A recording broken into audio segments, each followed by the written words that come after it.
Row 18, plot 20. Hey everybody, welcome to Now It's Dark. I'm Jim. Today I'm going to talk about a 2022/2023 movie called The Outwaters. It's a weird movie. It's about four travelers that encounter menacing phenomenon while camping in a remote stretch of the Mojave Desert. Written and directed by Robbie Banfitch, and it also stars Robbie Banfitch. It gets a 4.4 star rating with 2,000 reviews. That's crazy. So Robbie Banfitch is one of the stars. Angela Basolis plays Angie Bakazi. Scott Schammel plays Scott Zacharak. Michelle May plays Michelle August. And Leslie Ann Banfitch plays Leslie Zacharak. So go figure, everybody's character names are their first names in real life. That is a bad sign to me.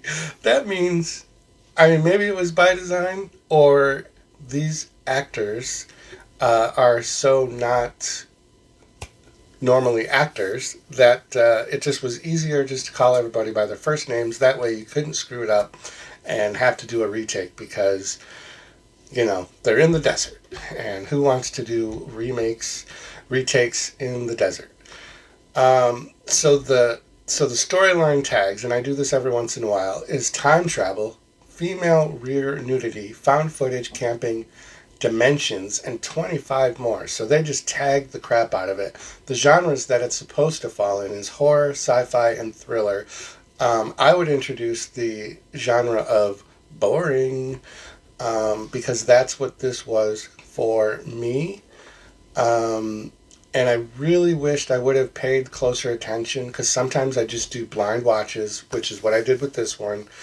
It had been on a short list, and I finally got to it because I had some time off from being sick. If I had seen that tag for found footage, I would have just crossed this off my list and not watched it. But as soon as I started watching it and I saw that it was found footage, and I was like, oh no. So it starts off, it's an hour and 50 minutes too. It's like, jeez Louise, way too long, like 20 minutes too long. But we get like the opening of the movie, we get these credits that say, flashes one of these people's picture with a missing sense and the date and blah, blah, blah. And then missing sense, the date for the next one. And it just does the series of the four of them. And, and then it introduces that this is the final footage found from their SD cards.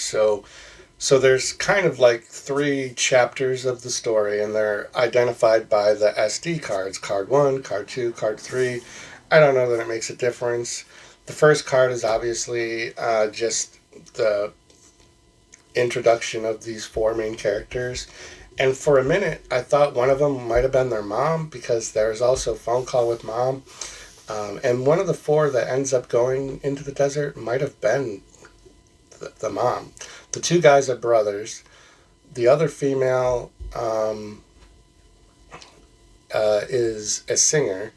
And from what the best I could make out of this is that they're going to the desert to film a music video, and that the other woman, I think, is the mom and has some hippie clothes, and she's going to bring them, and then the girl gets dressed up in the hippie clothes, and she ends up reminding everybody of her mother. So I don't know who's her mother. Her mother must have been a singer. I don't know. This was all over the place. There's found footage for me hasn't worked since Cloverfield, or some of those VHS movies. But the style just doesn't work for me. The shakiness, the out of focusedness, the monologue that you're supposed to be able to listen to, but you're distracted because the camera's pointing at somebody's armpit. Like, I don't get it anymore. I don't know. They also made a point to include two different earthquakes. This is kind of spoilery, isn't it? Yeah. Well, I hate this movie, so. There's two earthquakes, but they have nothing to do with the story. So the first card, the first SD card is the first 26 minutes of the movie. The second card, now we're, in the desert.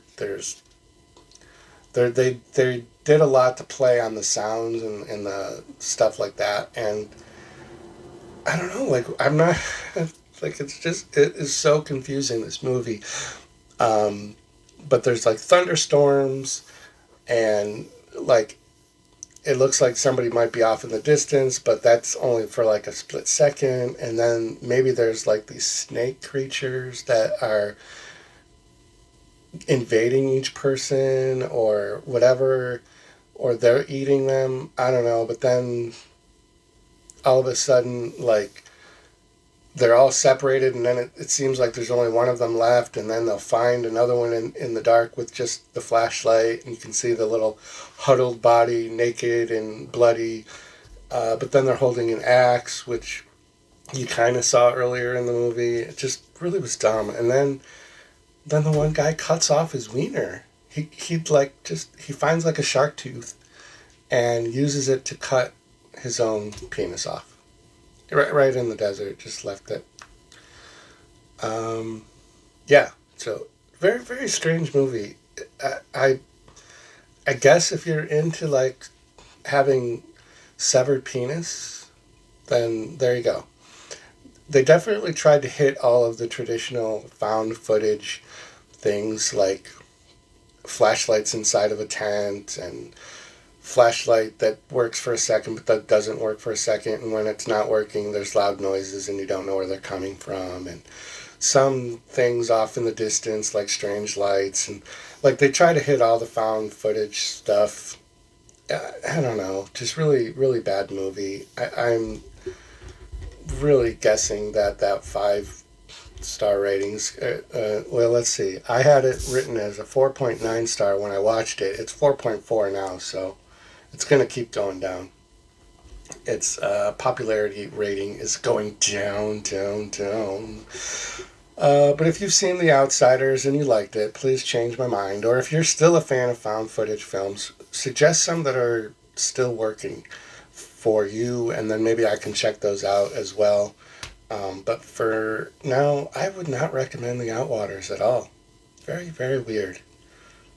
I don't know if there was time travel. It said time travel as one of the tags. What the heck? Time travel. So have your dream. Go on and sing your song. There's nothing wrong with singing out of tune. If people laugh and say your dream can never be, just think of